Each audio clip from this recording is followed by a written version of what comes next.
Hi, I'm Rita from Rooted in Language. Thanks for joining me for this podcast today. Today I'm talking all about learning to read and write. Literacy is critical to all learning. Just think about that for a moment. The ability to read and write impacts all our learning for a lifetime. Even hands-on learning is influenced by our ability to use and understand written symbols.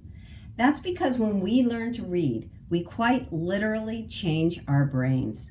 We change the way our brains function, the way we think, and the neural pathways that grow and continue to grow over a lifetime. When we teach our children to read and write, we are quite literally life changers.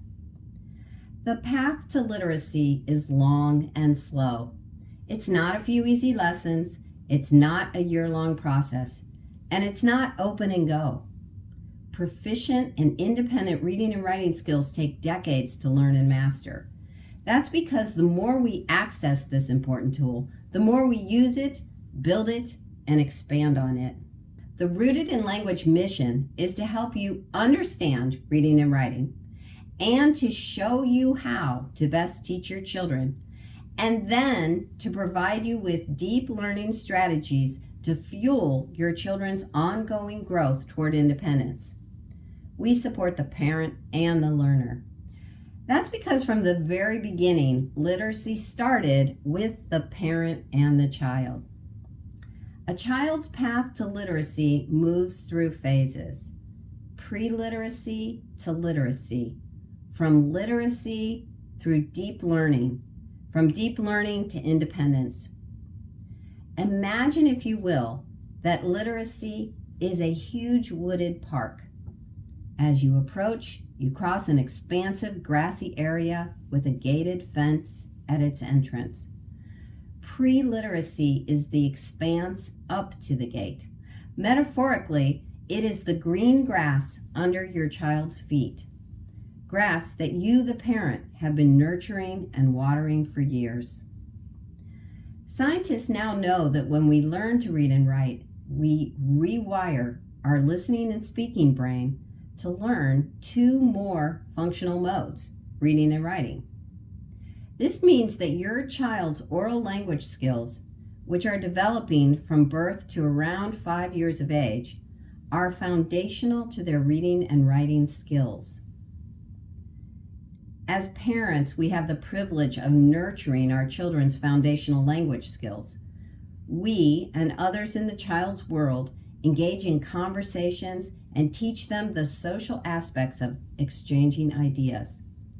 We help them fine-tune the sounds of their language, learn its syntax, and build the vocabulary to understand and discuss their world.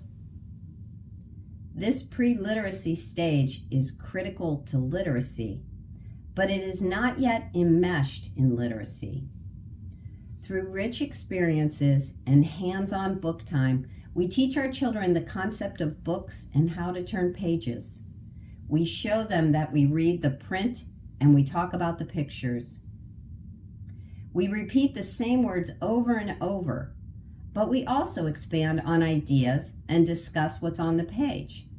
We teach pre-writing skills by showing our children how to hold and play with paper and writing tools, drawing together, writing their names for them, and encouraging them to scribble on the page. We teach them movements and fine motor skills, skills that will be used for writing in the future. We teach our children alphabet songs and rhyme. And the more we sing and rhyme with them, the more their sound awareness grows.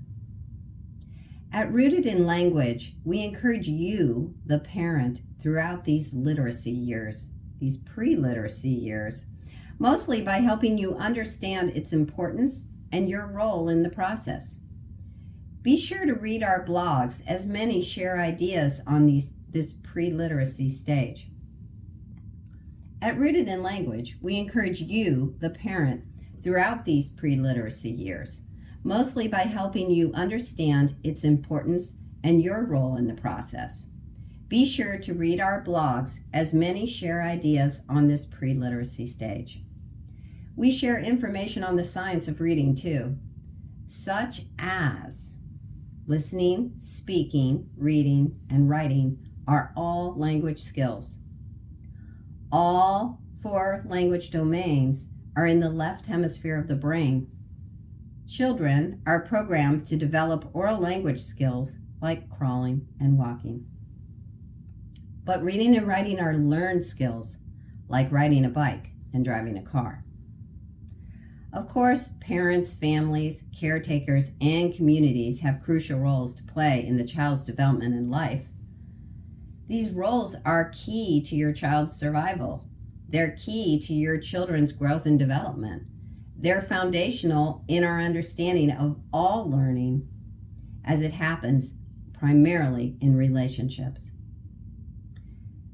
We as parents are key players in our children's readiness, their motivation, social emotional management, their curiosity, and their attention. So what is Rooted in Language's role in this web of literacy and development? Our role is to support you, the parent, as you engage in the pre-literacy experience, to honor that foundation that you're developing, to help parents understand what they are building on. And when we show you how to teach reading, we constantly relate back to what children already know and have learned through their oral language skills. The sounds I hear and say out loud and in my head, and the knowledge I have about words and their meaning, that's what we honor. We encourage games of sound play, like music and rhyme and rhythm, alliteration, and onomatopoeia.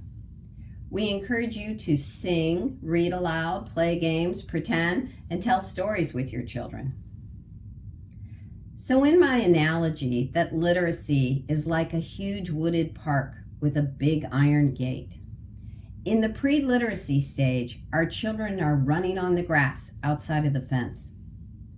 The time parents spend nurturing the green grass is time spent building our children's oral language skills and background knowledge, both critical.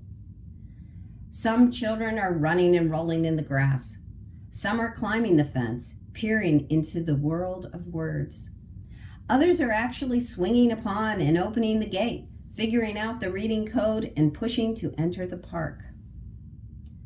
But I want you to notice how I describe the gate to literacy as a big iron gate. That's because while a rare few children seem to open the gate to literacy on their own, most need to be invited in and shown the way. Most children need a guide.